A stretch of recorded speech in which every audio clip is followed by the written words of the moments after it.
always believed my brother Jake had the perfect relationship. He and Emily had been together for years, and to everyone around them, they were the ideal couple. Jake was the dependable, loyal type, someone who put his whole heart into the people he loved. Emily. She was charming, outgoing, and always seemed to adore him. At least that's what I thought. Lately, though, something felt off. Jake had changed. He wasn't his usual self. He seemed distracted, exhausted. At family gatherings, he barely spoke, and when Emily was around, their interactions felt forced, almost rehearsed. I wanted to ask if something was wrong, but I held back. Maybe they were just going through a rough patch. Relationships had ups and downs, right? Then one night Jake called me out of nowhere. His voice was strained, like he was holding back something heavy.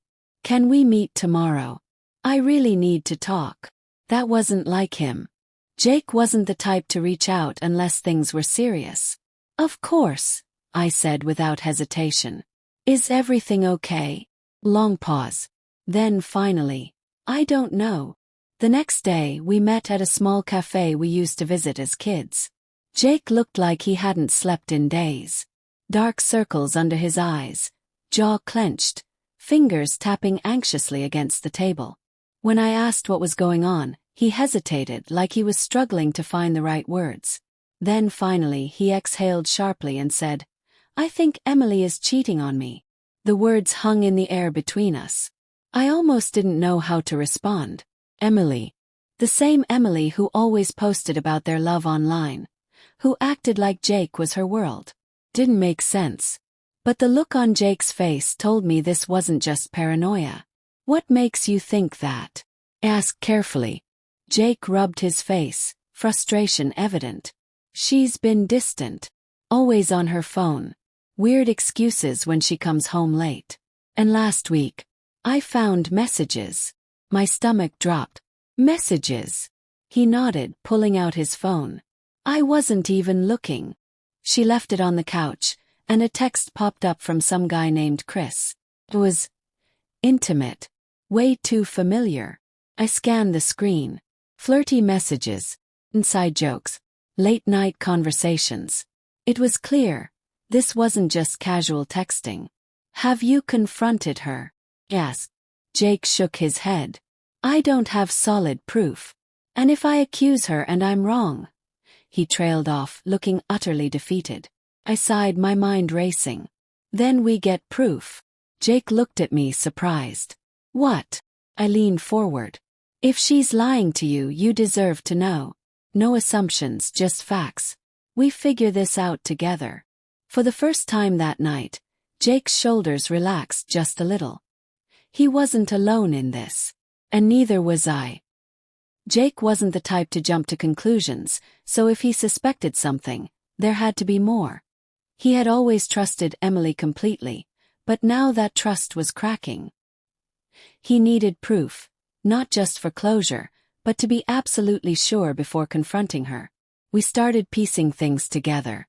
The messages were the first red flag, but then came the late nights, the sudden changes in behavior. Emily had started working out more, dressing differently, being secretive with her phone. None of that meant she was cheating, but when added up, it painted a picture Jake couldn't ignore. Then there was Chris, a mutual friend, someone they both knew. That made it worse. If it had been a stranger, maybe there would have been some distance, some way to detach from it. But this was personal. Jake decided to dig deeper. He checked their phone records and saw repeated late-night calls to Chris. He found receipts from places she never mentioned going. Even her social media seemed off. Posts that used to include Jake were now just her. Captions vague and distant. Still, none of this was hard evidence. It was all circumstantial. But then it happened. Jake had to work late, so I stopped by his place to grab something he left at home. As I walked up, I noticed Emily's car in the driveway.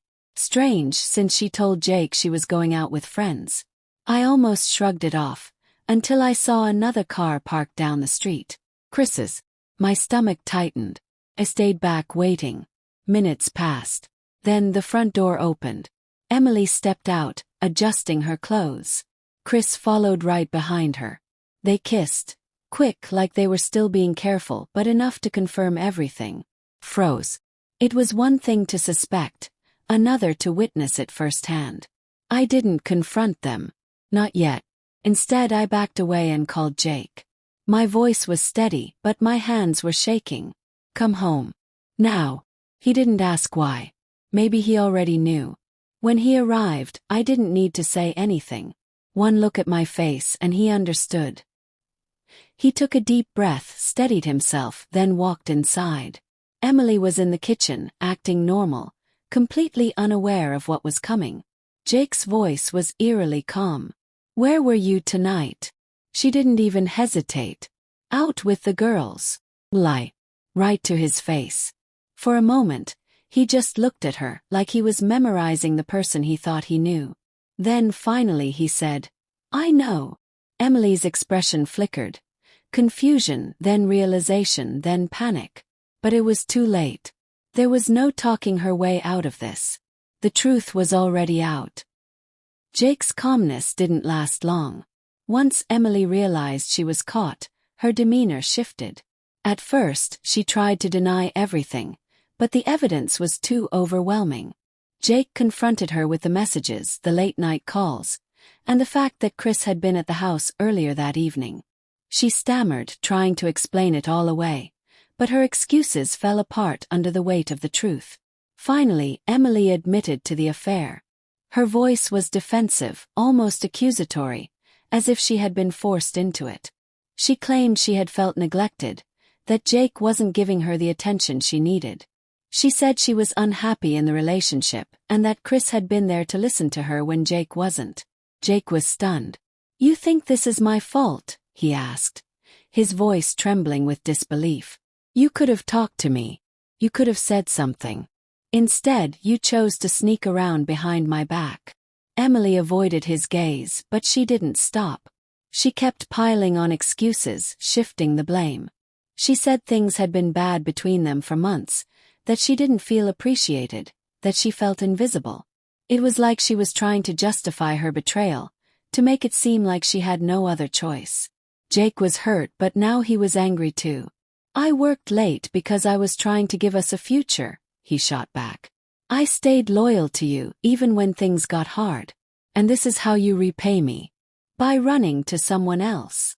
Emily tried to defend herself, saying she hadn't planned for it to happen, that it just evolved over time. She insisted it wasn't about Jake, that it was about her needing to feel alive again. But none of it mattered. The damage was done. As they argued, more truths came out. Emily admitted the affair had been going on for months. She said it wasn't just physical, that she had feelings for Chris. That revelation hit Jake the hardest.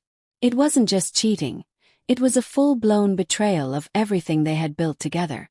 Jake's voice cracked as he asked, was any of it real? Did you ever actually love me? Emily hesitated, and that pause said everything. Jake didn't need her to answer. He could see it in her eyes. At that moment, he realized there was no saving this relationship. No matter how much he loved her, no matter how much history they had, she had broken something that couldn't be fixed. Jake told her to leave. Emily tried to argue, saying they needed to talk things through, but he was done. You made your choice, he said firmly. Now I'm making mine. As she walked out, Jake stood there, silent, his hands clenched into fists. He wasn't just angry at Emily. He was angry at himself for not seeing the signs sooner, for believing in someone who had betrayed him so deeply. But beneath the anger, there was also a sense of relief. The truth was out, and now he could start to move forward. The days after Emily left were the hardest. Jake barely spoke, barely ate. He was caught between heartbreak and anger, replaying every moment in his head, wondering how he had missed the signs. He wanted to believe their relationship had been real, that the years they spent together weren't just a lie. But the more he thought about it, the more he realized Emily had been slipping away long before she physically left. For a while he blamed himself. Maybe he had worked too much. Maybe he should have noticed her unhappiness sooner. But no matter how many scenarios he ran through, none of them justified what she had done. She hadn't given him a chance to fix things. She had just decided on her own to betray him. I stayed by his side, checking in on him, making sure he wasn't drowning in his own thoughts. At first, he resisted any help, saying he just needed time. But time alone wasn't enough. He needed to process, to talk, to let out the weight of everything he had been holding inside. Eventually, he agreed to see a therapist. He didn't think it would help, but after a few sessions, I could see the difference. He started sleeping better. He stopped blaming himself. He started accepting that what happened said more about Emily than it did about him. Then came the moment he had been dreading, running into Chris. It happened unexpectedly at a coffee shop. Chris had the nerve to act normal, like nothing had happened, like they hadn't destroyed Jake's life. He even tried to start a conversation, but Jake just looked at him and walked away. He told me later that it was the moment he realized he had one. Chris and Emily had each other now, but they would always know their relationship was built on betrayal, and that kind of foundation never lasts. As the months passed, Jake started focusing on himself. He got back into old hobbies, spent more time with family and friends, even started traveling. The pain didn't disappear overnight, but slowly, it stopped controlling him. He stopped checking Emily's social media, stopped wondering if she regretted her choices, because in the end, it didn't matter. He had his answer the night she hesitated to say she loved him. One day he looked at me and said, "I think I'm finally okay." And I knew he meant it. If there's one thing Jake's story proves, it's that betrayal doesn't define you. It hurts, it breaks you for a while, but it doesn't get to control the rest of your life. You can rebuild, you can move forward, and one day, you'll realize that losing someone who didn't value you wasn't really a loss at all.